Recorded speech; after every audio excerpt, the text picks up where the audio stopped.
Bonjour à tous et merci de nous retrouver sur France 3 Limousin pour votre émission Dimanche en politique. Nous poursuivons notre série d'émissions sur le bilan des maires sortants en Limousin. Quelques mois des élections municipales après Brive et Tulle, place à Guéret. Michel Vernier est mon invité ce matin.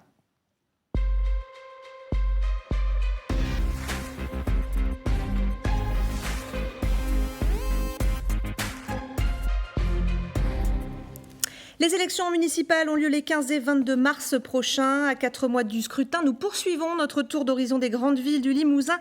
Mon invité du jour, c'est Michel Vernier. Bonjour. Bonjour. Merci d'être avec nous. Vous êtes maire de Guéret depuis 1998, plus de 20 ans de mandat. On va adresser ensemble votre bilan. On écoutera vos opposants, vos alliés, mais aussi les habitants de la ville qui compte aujourd'hui 13 500 habitants à peu près. C'est ça, à peu près, voilà. Oui. Il y a un dossier, d'abord, qui revient dans la bouche de tous ceux que je viens de citer. C'est le centre-ville, sa désertification, ses commerces, son dynamisme. On va tout de suite voir la réaction de Jean-François Thomas, qui est porte-parole du groupe d'opposition de la droite au conseil municipal, qui nous dit « La rénovation du cœur du centre-ville était une promesse en 2014, promesse de beaucoup de listes d'ailleurs à l'époque, et c'est un échec. Aujourd'hui, on en est au 3e manager de centre-ville. Le projet n'a jamais été pris au sérieux par Michel Vernier, qui a systématiquement reculé sur ce dossier. C'est un sujet difficile, il faut toucher à la place Bogno. On a systématiquement des soucis avec les travaux, que ce soit au gymnase, à la médiathèque, on en reparlera. Et les terrasses ne sont autorisées en dehors de la période estivale que depuis 1 an. C'est un archaïsme sans nom. Alors, c'est un problème auquel sont confrontées beaucoup de villes de la taille de Guéret, ce problème. Oui. C'est compliqué. Qu'est-ce que vous lui répondez? Oui, c'est compliqué. Bon, je connais l'appréciation que porte Jean-François Thomas sur ce sujet. C'est pas nouveau. Il l'a dit. Je n'ai pas vu beaucoup ses propositions, mais on ne va pas commencer sur des polémiques stupides et stériles. C'est un sujet difficile. Guéret, le cœur de ville, c'est la 3e opération. Oui. En 1990, c'est Commerce 90. En 2002, c'est toute la rénovation de la place du marché, un architecte urbanisme, les coloris, le stationnement, des stationnements de proximité.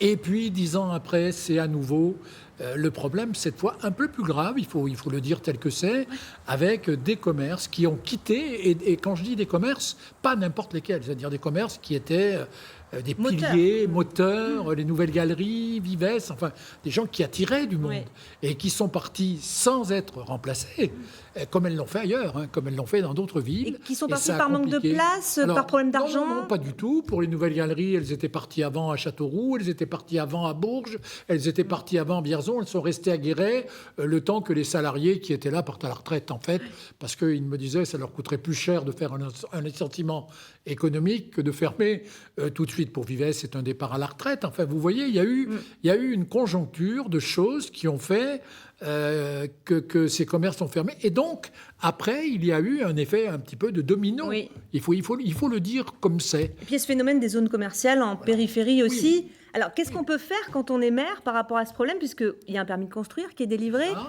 On peut le refuser ou pas?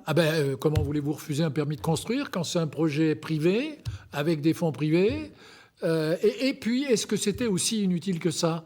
Moi, je viens d'avoir très récemment, là, il y a une semaine, un rapport d'un cabinet, puisque vous savez qu'on a été retenu parmi les 44 villes de France, quand même, qui ont été retenues dans l'opération Cœur de Ville, sur 232. Entre nous, il fallait faire un peu de lobbying, il fallait aller arracher cette inscription. Et donc, on est accompagné par un établissement public foncier, par la Banque des Territoires, par les EPARECA qui recherchent des commerçants, et un cabinet qui vient de faire et de rendre une étude qui est publique. Donc, tout ce que je dis peut être vérifié, contrôlé, qui dit, à Guéret, c'est un bon équilibre. Parce que si on n'avait pas fait de zones, des zones à Guéret, quand on me dit des zones périphériques, on va de l'une à l'autre en 10 minutes entre nous. Mais si on n'avait pas fait ça avec ces offres de commerce qui n'étaient pas en centre-ville, à part une, je ne veux pas la citer, c'est pas lui, mais une qui m'a dit on restera sur 2 sites et qui m'a fait un pied de nez 1 an après en quittant le centre-ville. Parce que là, je pouvais l'empêcher d'aller où elle voulait aller. Elle a obtenu ce qu'elle voulait et puis après, elle est partie aussi du cœur de ville. Mais donc, il y a ça. Qu'est-ce qu'ils faisaient, les gens? Si vous ne trouvez pas... je suis obligé de dire des choses. Si vous ne trouvez pas d'artistes, si vous ne trouvez pas Picard, si vous ne trouvez pas un certain nombre de choses, on va les chercher ailleurs. On va les chercher à Montluçon, on va les chercher à Limoges, ici, dans cette ville de Limoges. Et donc, vous avez une évasion commerciale qui se fait automatiquement. Ce qu'on a voulu avec cette majorité, c'est en même temps trouver un équilibre. Alors, je conçois qu'il y a une vraie difficulté de cœur de ville. Hein. Oui. Et on vient de décider des projets forts de restructuration, là maintenant, qui sont partis. Concrètement, ça va se traduire comment? Concrètement, par exemple, on vient de racheter 2 bâtiments, on envisage de racheter le 3e à côté avec l'établissement public foncier. Et donc là, il y aura un projet d'investissement privé. On a déjà des gens qui ont manifesté leur intérêt. Des acheteurs. Des acheteurs pour faire du commerce, du logement. Parce qu'il y a une forme de commerce défiscalisation. Et logement, ça ne va pas l'un sans l'autre. Il faut ramener aussi de la population en cœur de ville. Mais quand vous accédez au logement uniquement par le commerce et que le commerce lui-même n'est pas accessible et qu'il est vacant, donc c'est un sujet très compliqué. Si quelqu'un a la solution plus facile, il faut le dire. Est-ce que le consommateur n'a pas sa part de responsabilité dans cette situation? Mais ils le savent d'ailleurs. Il faut aussi que quand il y a... Vous savez, il y a de très beaux commerçants au centre-ville. Il y a des gens qui y croient. Et le lien est renoué avec eux, là. Mais si on n'avait pas ces 5 ou 6, 7 commerçants qui croient à ça, qui sont des gens qui font des bons produits, qui font du bon travail, eh bien, ça serait très difficile. Donc, il faut aider ceux qui y croient, il faut qu'ils puissent rester, et il faut faire en sorte qu'on puisse réinstaller des commerces en centre-ville. Il y a un commerçant qui vient de faire, propriétaire, qui vient de faire une proposition de location à 1 euro par mois pendant 1 an. Monsieur Eke. Et Monsieur Eke, qui aime Guéret, eh bien, la ville de Guéret a dit, nous, la 2e année, on accompagnera aussi au loyer. Vous prendrez le relais quelque part. Bien sûr. Mais tout ça, c'est non. Monsieur Thomas a raison. Mais c'est pas facile. C'est pas facile. Le centre-ville, c'est aussi un thème qui revient dans la bouche des Guérétois que nous avons rencontrés. On va les écouter. Ce sont des propos recueillis par Marielle Camp et Nicolas Chigou. Je pense qu'il a fait beaucoup de choses pour Guéret, au niveau de l'aménagement des bâtiments, de la construction d'un nouveau stade. Voilà, c'est quelqu'un qui, je pense, savait être à l'écoute des gens. C'est proche des citoyens. On n'a toujours pas de stationnement, que ce soit surtout pour la crèche, parce que à une époque, moi j'ai amené mes enfants, mais ça n'a pas changé depuis ma fille a 10 ans et demi, la dernière, ça n'a pas changé, il n'y a pas de stationnement, même si pire. On refuse un emplacement pour les gens du voyage, ça aussi c'est une honte, surtout pour un socialiste. J'adore Michel Vernier, mais là je ne comprends pas ses directives. Je trouve que cette ville ne s'est pas arrangée depuis quelques années. C'est dommage, parce qu'il y a des potentialités, j'imagine. Et puis, on y a laissé aller. On a désertifié le centre de la ville, comme c'est possible dans beaucoup d'endroits, mais particulièrement à Guéret. Et à la périphérie, on a des supermarchés qui fleurissent. Donc c'est une floraison qui est pas... Je préfère les marguerites. Il a lancé un projet là, qui s'appelle Cœur de Ville, voilà, qui a le mérite de vouloir revitaliser le centre-ville. Alors, le projet est en route pour 15 ans et je pense que ça nous engage un peu trop longtemps dans une direction qui, pour moi, n'est plus la bonne. Voilà. Donc, je pense qu'il a fait beaucoup d'efforts, mais que voilà, maintenant, c'est peut-être une autre vision dont on a besoin. Alors, on va revenir sur un certain nombre de thèmes qui ont été abordés par ces habitants. La question du stationnement, par exemple, qui revient régulièrement, souvent. Il y a une pétition qui a été lancée, d'ailleurs, pour plus de places de parking. Est-ce qu'il en faut plus? Alors, écoutez, il y a 1600 places de parking qui sont à moins de 5 minutes des commerces. C'est-à-dire que si vous êtes sur un hypermarché et que vous stationnez à l'extrémité de la surface de stationnement, eh bien, sur les stationnements de cœur de ville, c'est pas moi qui le dis, encore une fois, c'est le recensement qui a été fait. Et quand j'entends une dame que je respecte profondément, il faut respecter ce que disent les gens, parce que c'est leur ressenti. Donc on n'a pas le droit de... C'est un ressenti qui est individuel. Voilà. C'est des ressentis, il faut accepter ça comme tel. Il y a eu en cœur de ville, 260 places de stationnement créées dans les dernières années. Mais le problème d'une ville comme Guéret, vous pouvez en créer 300 de plus. Tout le monde vient avec sa voiture, veut être avec sa voiture au plus près de son travail. Donc si vous mettez du stationnement payant, on vous dit « ouais, mais c'est pas bien le stationnement payant ». Si vous en mettez pas, les places sont complètement bloquées et les commerces ne peuvent plus travailler. Et puis je crois que c'est pas seulement ça. Il y a ça, mais aujourd'hui, on ne peut pas dire... On nous dit, vous avez assez... Tous ceux qui sont spécialistes de ce sujet disent, mais il y a largement, et je ne parle pas des places, des hyper, des super, des zones, je parle des places de stationnement en dehors de ça. Il y a suffisamment de places de stationnement en cœur de ville. Encore faut-il peut-être les signaler beaucoup mieux qu'on a fait. Et puis il y a les transports en commun aussi. Alors, On a mis en place le transport urbain avec l'agglomération du Grand Guéret. J'étais comme président à l'époque, on a commencé à en parler. Ils ont fait du bon travail. Et en plus, ils ont adapté les choses, ils ont adapté les horaires, ils ont adapté les trajets pour répondre le mieux possible à la situation. Et franchement, pour une ville comme Guéret, je crois que transport urbain, transport à la demande pour les communes extérieures, franchement, c'est pas trop mal, quoi. Hein. Alors, la question de l'aire d'accueil, de grand passage des gens du voyage, elle reste mal comprise par certains de vos concitoyens. On a entendu cette dame qui était choquée par votre réaction, parce que vous avez voté contre le schéma départemental. Pourquoi ? Expliquez-nous et expliquez-lui. Alors, d'abord, je ne vote pas le schéma départemental. Donc, par conséquent, je n'ai voté rien du tout. Il faut un schéma départemental, il n'existe pas. Mais moi, j'ai aucune, à titre personnel, aucune responsabilité. Non, mais au sein du Conseil, il y a eu un vote. Non, mais il y a une aire d'accueil des gens du voyage à Guéret, conformément à la loi, avec le nombre de places qui convient pour une commune telle qu'on a. Sauf qu'il y a chaque année, 2 ou 3 fois par an, des grands passages. Et là, il devrait y avoir une aire de grand passage. Ça a été... chacun s'est refilé la patate chaude. Entre Guéret et la Souterraine, en gros. Ouais, voilà. Guéret et la Souterraine. Et puis Guéret et d'autres villes en Creuse. Il y avait des aires le long de la 145. Il y en a qui se sont empressés de préempter ces aires pour que... Personne ne veut de ces populations. D'ailleurs, souvent à tort, parce que ce n'est pas des populations non plus qu'il faut négliger. Il faudrait même les accueillir correctement, parce qu'elles le font de façon sauvage. Et pourquoi pas le faire Et c'est alors toujours Guéret qui est... parce que c'est plus central, parce qu'on peut se faire soigner, parce que justement, il y a les commerces, les enfants peuvent aller à l'école plus facilement, qui subit les désagréments sans en avoir aucun avantage. Alors, nous avons aussi contacté, bien sûr, vos alliés, notamment des Insoumis, David Gipoulou, qui est adjoint au maire. Il dit « Nous finissons en bons termes ce bilan. Il est plutôt positif. Nous avons gardé notre indépendance tout en préservant ensemble une politique tarifaire au service social de tous. » Il cite la piscine, la cantine, la culture. Il y a eu aussi une écoute de notre sentiment écologique avec la mise en place de comestibles dans les espaces verts à la place de l'ornemental. Même si la loyauté envers son parti l'a aveuglé, dit-il, sous l'ère Hollande, on respecte Michel Vernier car il nous a respecté. Alors on va parler de ces thèmes qu'il évoque, la culture d'abord. Ça, c'est un axe fort pour vous de ce dernier mandat, en tout cas. Mais bien entendu, vous savez, il y a 2 ou 3 formules que je reprends à plaisir parce qu'elles sont les miennes. D'abord, il n'y a pas de développement économique dans un désert culturel. Ça n'existe pas. Et ensuite, quand vous êtes dans le domaine culturel, c'est la culture qui doit aller vers les gens et non pas l'inverse. Et puis avec une politique tarifaire qui permettent à tout le monde d'aller vers ces spectacles. 70 spectacles par an, au moins, en dehors des initiatives privées, à Guéret chaque année. Et je ne parle pas des cinémas. Je ne sais pas si on aura le temps, mais il y a aussi ça.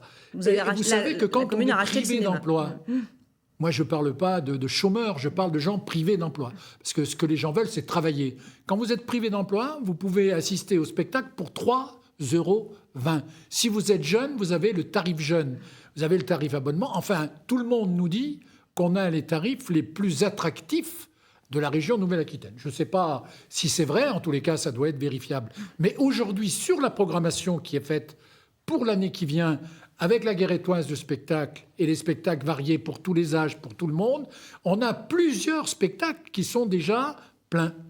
Voilà, donc je crois qu'effectivement, la culture, c'est 400 000 € investis par la ville chaque année, parce qu'on croit que la culture, c'est le lien social indispensable. Et un cinéma que la ville a racheté, comme c'était le cas à Tulle, on l'a évoqué la semaine dernière, et qui a vu sa fréquentation augmenter. Quand la société est partie, 35 000 clients, pardon, pas clients, spectateurs, spectateurs, aujourd'hui au-dessus de 110 000, avec les sorties nationales, etc., toute une gestion. Et cinéma, d'ailleurs, qui regarde un petit peu sa restructuration pour l'avenir. Au niveau sportif, on va parler du complexe Léo Lagrange qui a ouvert ses portes.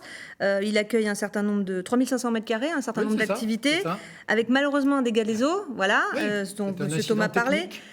Le problème va se résoudre. Mais oui, mais c'est un incident technique avant que les travaux soient réceptionnés. Une conduite... Ça veut dire que c'est une coûte à rien à la mairie ? Je ne veux pas dire des choses comme ça a été mal fait. C'était la société qui a fait le travail, elle a fait son travail. Sauf qu'on a eu 2 fois des ruptures de canalisation avant que les gens soient rentrés dedans. Et maintenant, qu'est-ce qui se passe ? Vous avez une négociation entre les experts... Les assurances ? Qui payent. Voilà, qui payent. Alors nous, nous, la responsabilité de la ville n'est pas engagée là-dedans. Mais on aimerait bien très vite qu'on puisse commencer les travaux. Il y a 3 mois de travaux à faire, il y a une salle à refaire. On aimerait aussi pouvoir remettre en eau pour que les activités qui peuvent se dérouler, c'est-à-dire le mur escalade, le tennis de table et la pétanque, puissent intégrer immédiatement ce complexe qui était promis par cette municipalité et qui a été fait. Et là aussi, merci aux associations. Merci qui se sont à tous investis ceux dans qui ce projet. Dans le domaine culturel, c'est vrai. Dans le domaine social, c'est vrai. Si on n'était pas... Vous savez, Guéret est la 2e ville de France ramenée à la population pour le nombre d'associations. Eh bien, moi, j'en suis très heureux. Et je suis très heureux d'avoir réussi à convaincre ma majorité que, surtout, il ne fallait pas baisser les aides aux associations, que c'était un investissement sur l'avenir, une récompense aux bénévoles et à tous ceux qui fréquentent, parce que le lien social dans une ville, c'est aussi un marqueur politique. On va parler finances, Michel Vernier, Oui, parce que tout ça, ça bien. se finance évidemment. Vous êtes maire depuis plus de 20 ans, président des maires de la Creuse, trésorier de l'Association des maires de France. On va revoir quelques images de septembre 2015, ces manifestations de maires contre la baisse des dotations d'État. Vous vous en souvenez sûrement, des maires des 3 départements, des maires de toutes étiquettes politiques. 4 ans plus tard, la situation ne s'est pas arrangée. Comment on gère ça ? Mais la situation, non seulement elle ne s'arrange pas, mais elle se dégrade. Et voyez-vous, il y a des paroles. On se plaint aujourd'hui que la politique ait perdu un petit peu l'image qu'elle avait avant. Mais ce n'est pas étonnant, parce que quand j'entends encore aujourd'hui le secrétaire d'État chargé de la fonction publique qui était à Clermont-Ferrand, à l'Assemblée générale des maires, et qui dit... Alors vous savez que les maires de France étaient contre la suppression de la taxe d'habitation, parce que c'était un levier fiscal qu'ils maîtrisaient. Et entre parenthèses, depuis 6 ans, on n'a pas touché les taux.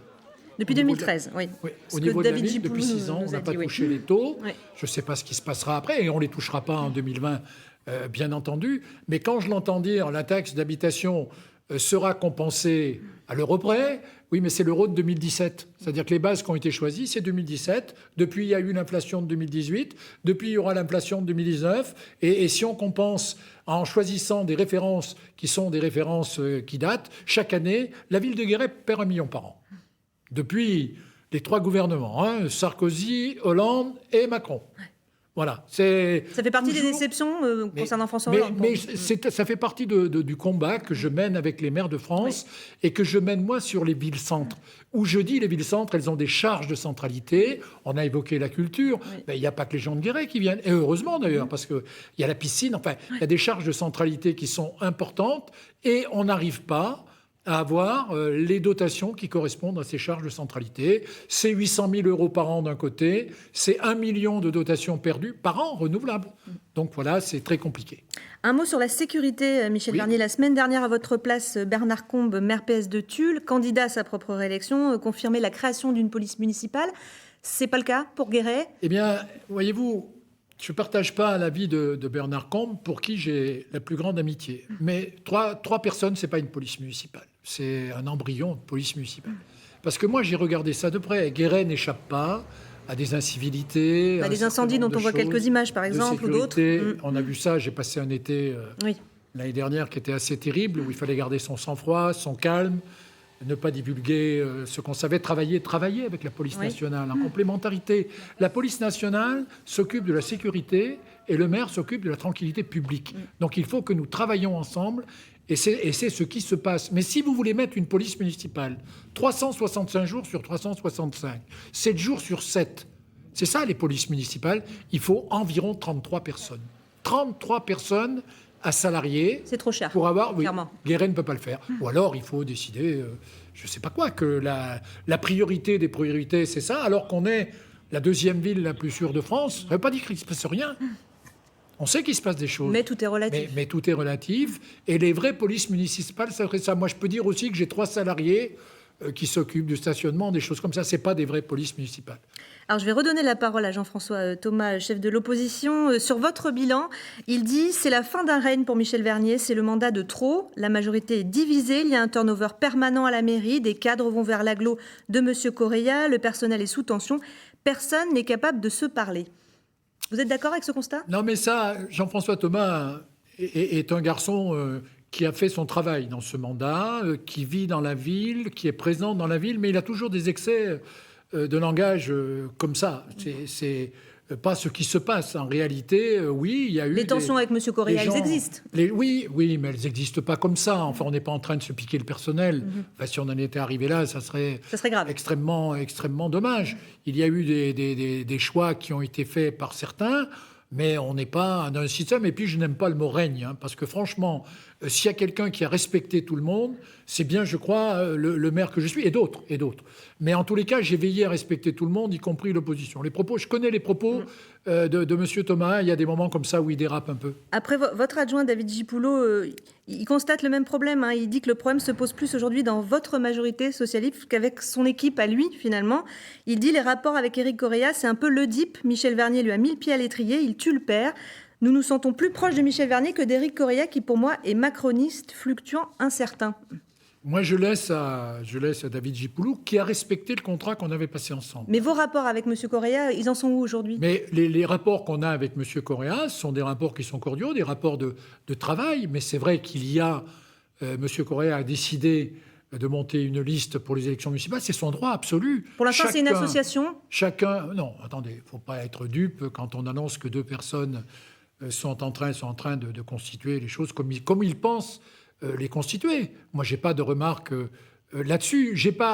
Moi, ce que j'ai regretté, c'est qu'au moment où les choses se passent, j'aurais aimé le savoir autrement. Par exemple, des gens d'une autre liste sont venus me voir dans mon bureau, m'annoncer qu'ils comptaient faire une liste, m'ont demandé mon avis. Je leur ai dit ce que je viens de dire. Chacun est libre de consulter. C'est les Guérétoises et les Guérétois qui choisiront au bout du compte. Mais ils sont venus me voir en me disant on vient par respect et aussi par respect pour ce que vous avez fait. Ça veut dire qu'elle se fera sans vous, cette plus élégant. liste ? Voilà. Ça veut dire qu'elle se fera sans vous, cette liste, avec M. Correia ? Il ne vous a pas proposé d'en faire partie ? Non, il ne m'a pas posé. Je pense qu'il peut-être ne le souhaite-t-il pas. Peut-être ne le souhaite-t-il pas. C'est vrai qu'on se parle sans doute pas assez. Et moi, je suis pas venu là aujourd'hui pour épingler, pour distribuer les bons points, les mauvais points. Je regarde ce que j'ai fait sur cette ville depuis 20 ans. Si c'était le mandat de trop, je ne sais pas si les Guérétois m'auraient réélu régulièrement pendant 3 mandats. J'ai fait une liste d'union de la gauche où chacun a respecté les engagements qu'il avait pris, a fait du bon travail en matière sociale, en matière de citoyenneté. On vient d'écrire la charte de citoyenneté sur les quartiers. Tout le monde a bien travaillé dans cette équipe, y compris David Gipoulot, qui était en marge dans la majorité, sans y être complètement. Ce que j'ai regretté, Est-ce que vous dites que vous voulez jouer un rôle dans cette élection municipale ? Pas forcément en tête de liste. Mais je vais vous dire, oui. Mais peut-être sur la liste de David Gipoulot, par exemple ? Écoutez, moi aujourd'hui, je regarde ce qui se passe et je discute avec les gens, tranquillement. Est-ce que c'est utile ou pas que je puisse être là ? Si oui, pour quel projet ? Avec qui ? Comment ? Moi, ce que je veux, je constate que maintenant, il ne faut plus d'étiquette politique. Ben, je suis désolé, j'en ai une. Non seulement j'en ai une, mais je n'ai pas décidé de la brandir en étendard, là, parce que je sais toutes les difficultés. Le plan national ne nous a pas rendu service du tout. Mais moi, je suis favorable à un certain nombre de principes et je ne changerai pas sur les principes. Donc je discute avec ceux qui me semblent porter les valeurs qui sont les miennes pour un projet pour Guéret, mais pas tout seul, avec un groupe. Autour de moi, il y a déjà des gens qui sont venus me voir, qui partiraient bien. Eh bien, nous déciderons tranquillement, le moment venu, sans trop tarder maintenant. Sur une liste à la gauche de la gauche, on va dire ? Mais ça peut être... Oui, mais moi, la gauche de la gauche, je ne sais pas ce que c'est. Je sais ce que c'est que la gauche. Et je ne veux pas cataloguer, on m'a parlé d'extrême gauche. Alors pour moi, les gens qui étaient à la ville de Guéret, s'il y en avait d'extrême gauche, je ne l'ai pas vu. Mais en tous les cas, j'ai vu des gens qui avaient d'autres avis, d'autres idées, et ça sera comme ça sur un projet. Alors soit il y a un espace de négociation pour tout le monde. C'est-à-dire que moi, je ne viens pas tout seul d'abord, pas de sens. Je ne suis pas...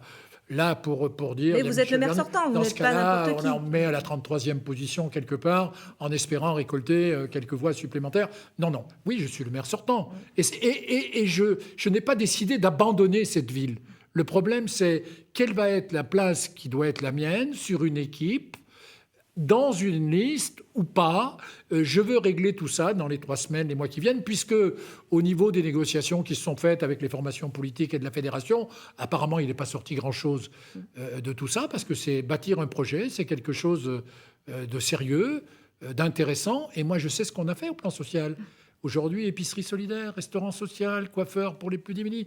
Enfin, tout ça, ça a un sens. Et je ne crois pas que les valeurs de droite et de gauche ce soit d'un seul coup gommé comme ça en même temps, comme le dit si bien. Alors justement, il nous reste très peu de temps, mais en un mot, vous croyez à une liste LREM sur Guéret, par exemple ? Vous pensez que c'est possible ? Mais je pense qu'ils ont du mal à faire ça. Enfin, moi, je considère qu'il y a un candidat qui est au MoDem.